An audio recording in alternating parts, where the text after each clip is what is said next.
ओम नमः शिवाय। मेरे शिव चैनल पर आप सबका स्वागत है। सबसे पहले तो आप सभी शिव भक्तों के चरणों में मेरा प्रणाम। शिव पूजा से बढ़कर के कुछ भी नहीं है। उन नेत्रों का सफल होना तभी माना जाता है जब नेत्रों से शिवलिंग का दर्शन हो। और एक बहुत अद्भुत वार्ता यमराज और सुखदेव महाराज जो भागवत करते हैं, उन दोनों के मध्य शिव पूजा को लेकर के एक बहुत अच्छा श्लोक है। जब यमराज सुखदेव जी से कहते हैं कि मेरे दोनों नेत्र धन्य हैं, मेरे दोनों हाथ धन्य हैं जो शिवलिंग का दर्शन करते हैं और शिव पूजा करते हैं। इतनी महत्वपूर्ण बात शिव पूजा के बारे में उन्होंने बताई। शिव उत्सव हम सेलिब्रेट करते आ रहे हैं। जो शिव भक्त पहले से इस चैनल से जुड़े हैं वो हर महीने बहुत अधिक शिव पर्व प्राप्त कर रहे हैं, बहुत अधिक आनंद के साथ शिव पूजा कर रहे हैं।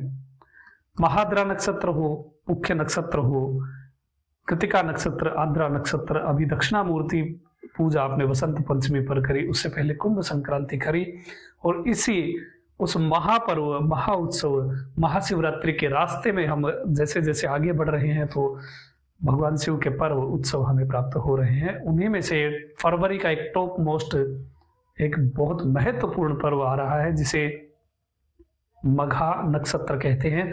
माघ मास में मघा नक्षत्र या फिर माघ मास में पूर्णिमा को शिव पूजन बहुत महत्वपूर्ण कहा गया है। और सौभाग्यवशी ये दोनों ही, माघ मास की पूर्णिमा और माघ मास का मघा नक्षत्र, दोनों ही एक ही दिन 24 फरवरी शनिवार को पड़ रहे हैं। इसलिए ये दिन बहुत महत्वपूर्ण है शिव पूजा के लिए। सभी शिव भक्तों को इस दिन विशेष शिव पूजन करना चाहिए। यदि इस दिन शिव पूजन ना कर पाए तो मानसिक रूप से बैठ करके आप शिवलिंग का पूजन करें। यदि वो भी ना हो तो आंखों को धन्य करते हुए कम से कम शिवलिंग का दर्शन करें। अगर वो भी ना हो तो कम से कम हृदय में एक बार शिवलिंग की भावना अवश्य करनी चाहिए। शिवलिंग को इमेजिन करना चाहिए अपने हृदय में। इससे आपको बहुत पुण्य प्राप्त होगा। और जो शिव भक्त बहुत सौभाग्यशाली है वो तो शिव पूजन अवश्य ही करेंगे। शिव पूजन से बड़ा कुछ भी नहीं है। एक कीट से लेकर के ब्रह्मा पर्यंत शिव पूजन लिंगार्चन में लगे रहते हैं। जो भक्त लिंगार्चन करते हैं उनका पूरा कुल ही धन्य हो जाता है, क्योंकि जाने अनजाने में भी वो एक शिव भक्त को शिव पूजन करते हुए देखते हैं। इससे ही देखिए शिवलिंग पूजा की क्या महिमा है। यदि कोई घी से अभिषेक कर रहा है और उस समय यदि कोई दूसरा व्यक्ति उस घृताभिषेक को देखता है, उस घी से अभिषेक हो रहे लिंगम का दर्शन करता है, तो उसको भी बहुत अधिक पुण्य प्राप्त होता है।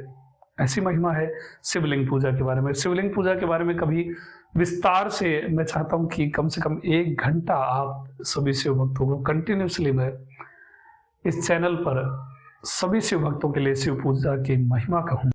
सबसे पहले बात करते हैं अभिषेक के बारे में। स्वामी का इस दिन किस द्रव्य से अभिषेक करना चाहिए? तो सबसे पहला जो द्रव्य है वो है गोदूध।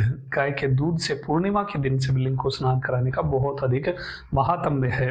दूसरा जो विशेष द्रव्य है वो है गोघृत, यानी गाय के घी से स्वामी को अभिषेक करना है। गाय के घी की महिमा बहुत अधिक है।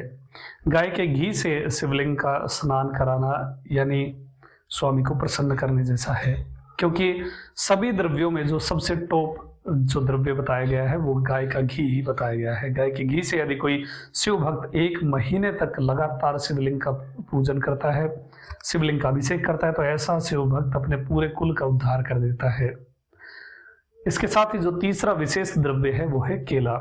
केला जो है वो आपको जूस नहीं बनाना है इस बार। केले को लेकर के बिल्कुल छोटे छोटे पीसेस में आपको उसको कट कर लेना है, बिल्कुल छोटे छोटे टुकड़ों में उसको काट लेना है। 4 या 5 केले इनफ होंगे। 4 या 5 केले बिल्कुल छोटे टुकड़ों में काट करके आप जिस प्रकार से आप दूध से घी से स्वामी को स्नान कराते हैं, अभिषेक करते हैं, वैसे ही उन केले के जो टुकड़े होंगे वो एक साथ आपको स्वामी के ऊपर अभिषेक करने हैं। और इसी के साथ आपको चौथा द्रव्य मिक्स कर देना है, वो है शहद। जब ये केले के टुकड़े स्वामी के ऊपर होंगे अभिषेक के रूप में, उसी समय आपको शहद से भी स्वामी का अभिषेक करना है। और फिर हाथ जोड़ करके, दोनों हाथ जोड़ करके स्वामी से प्रार्थना करनी है। उसके बाद पुनः शुद्ध जल से आपको स्वामी को स्नान कराना है। अभिषेक वगैरह जब पूर्ण हो जाए उसके बाद आपको शिवलिंग को अच्छे सूती वस्त्र से पोंछ करके साफ कर देना है। फिर स्वामी को भस्म का त्रिपुंड बनाएं या फिर चंदन या फिर जो भी आपके पास उपलब्ध हो उस द्रव्य से स्वामी को तिलक करें। इसके बाद आपको अष्ट बिल्वपत्र यानी 8 बिल्वपत्र अष्टमूर्ति के नाम से शिवलिंग पर चढ़ाने हैं। ओम सर्वाय क्षिति मूर्ते नमः, ओम भवाय जल मूर्ते नमः। इस प्रकार जो 8 मंत्र है अष्टमूर्ति के, यहाँ स्क्रीन पर भी मैं आप सभी शिव भक्तों के लिए दे देता हूँ। इन मंत्रों को एक एक बोलते हुए आप शिवलिंग पर 8 बिल्वपत्र चढ़ाएं और फिर स्वामी को हाथ जोड़ करके इस प्रकार से, हथेली ना जुड़ी हो, केवल इस प्रकार से सिर के ऊपर आप प्रणाम करें। नैवेद्य में आपको खीर का नैवेद्य स्वामी के लिए अर्पित करना है, क्योंकि पूर्णिमा के दिन खीर का बहुत अधिक महत्व होता है। तो नैवेद्य में आप इस दिन स्वामी के लिए खीर बनाएं और बाद में इसे प्रसाद स्वरूप में आप स्वयं ग्रहण करें, दूसरे भक्तों या अपने परिवारजन में आप बांट सकते हैं। स्तुति स्तोत्र के बारे में बात करें तो आपको महालिंग स्तुति करनी है।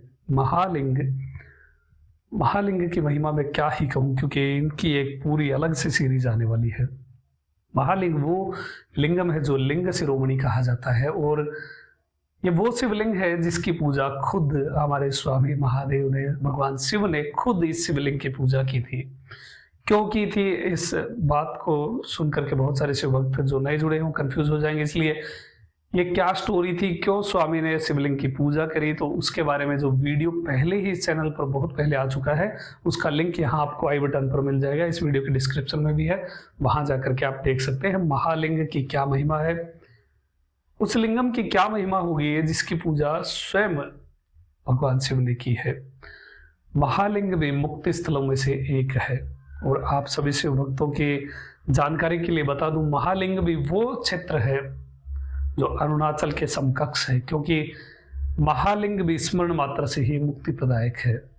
और महालिंग की क्या महिमा है, कितने ऋषियों ने, कितने देवताओं ने पूजा की है। इस स्थान पर गणपति से भी पहले लिंगम की पूजा होती है।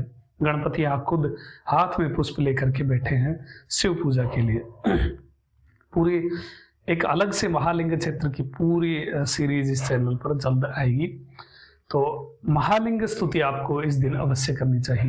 तो इस प्रकार आप 24 फरवरी शनिवार को माघ मास पूर्णिमा, माघ मास मघा नक्षत्र को, इस विशेष पर्व को शिव पूजन अवश्य ही करें।